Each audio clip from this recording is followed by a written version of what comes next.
नमस्कार सभी भाई बहनों को नमस्कार प्रणाम। सब भाई स्वस्थ होंगे और मस्त होंगे और नए दिन के नए ब्लॉग के साथ आज मैंने कहा चलो आज एक छोटा सा ब्लॉग बनाते आप लोगों के लिए, दिखाते देवभूमि उत्तराखंड का खूबसूरत नज़ारा भी।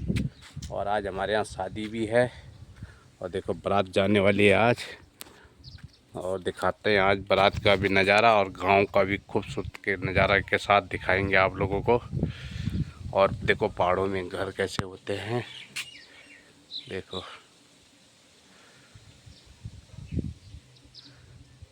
देखो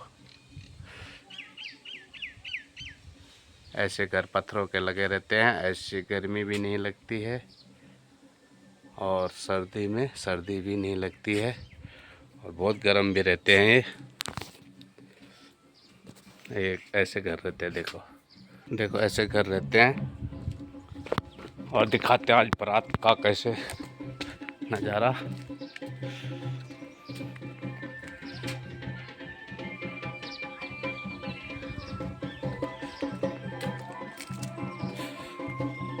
देखो दिखाते हैं, जा रहा हूँ मैं।